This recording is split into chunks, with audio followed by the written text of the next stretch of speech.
Hi friends, welcome to వని వంటిల్లు. మన దగ్గర కూరగాయలు ఏమీ లేనప్పుడు ఏం చేయాలా అనుకున్నప్పుడు ఇలా ఉల్లిపాయతో కర్రీ చేయండి. దీన్ని ఇష్టంగా అందరూ తింటారు. చాలా సింపుల్గా కూడా మనము చేసుకోగలుగుతాము. ఉల్లిపాయలతో కూర ఎలా తయారు చేసుకోవాలో చూద్దాం. ఇప్పుడు స్టవ్ ఆన్ చేసుకుని ఒక బాండీ పెట్టుకోండి. దానిలో 2 స్పూన్ల ఆయిల్ వేసుకోండి. ఆయిల్ వేడయ్యాక కొద్దిగా ఆవాలు, జీలకర్ర వేసుకుని వేగనివ్వండి.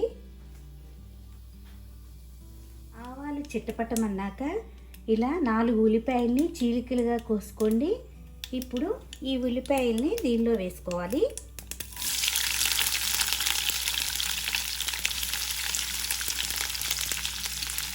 మరీ బాగా వేగవసరం లేదు.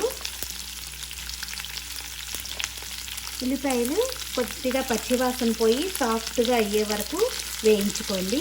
దీనిలోనే 2-3 పచ్చిమిరపకాయలను వేసుకోండి.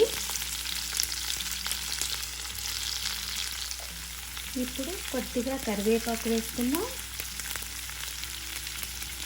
దీనిలో రుచికి తగినంత ఉప్పును వేసుకుందాం. ఉల్లిపాయలు వేగుతున్నప్పుడు 1 టీ స్పూన్ అల్లం చిన్నులపాయ పేస్ట్ వేసుకోండి.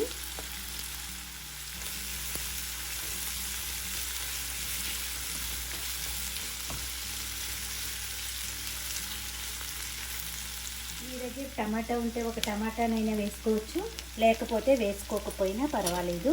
ఇప్పుడు దీనిలో పసుపు వేసుకుందాం. ఒక 1 టీ స్పూన్ పసుపు వేసుకోండి. 1 టీ స్పూన్ ధనియాల పొడి వేసుకోవాలి. మీ స్పైస్ని బట్టి కారం వేసుకోండి. నేను ఇట్లా 1/2 టీ స్పూన్ కారం వేస్తున్నాను.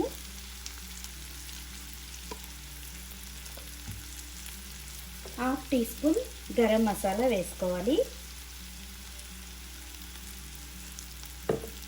ఈ మసాలాలన్నీ కూడా ఒకసారి ఇలా తిప్పుకుని వేగనివ్వండి.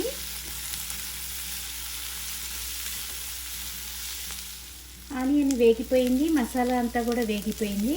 ఇప్పుడు స్టవ్ ఆఫ్ చేసుకుని దీన్ని చల్లారనిద్దాం.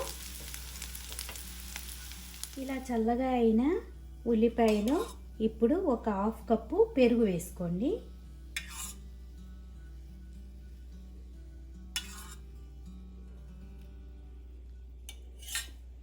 మొత్తం ఒకసారి కలుపుకుందాం.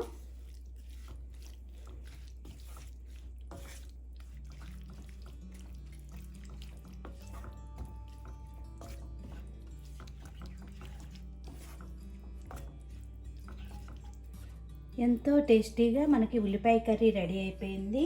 దీనిలో మీ దగ్గర ఉంటే కొద్దిగా కొత్తిమీరని వేసుకోవచ్చు. మీ దగ్గర కూరగాయలు ఏమీ లేవు అనుకున్నప్పుడు ఇలా తయారు చేసి పెట్టండి. ఈ వీడియో మీకు నచ్చితే ఒక లైక్ చేయండి, షేర్ చేయండి, కామెంట్ చేయండి. మరిన్ని వీడియోల కోసం వని వంటిల్ని సబ్స్క్రైబ్ చేసుకోండి. Thank you for watching.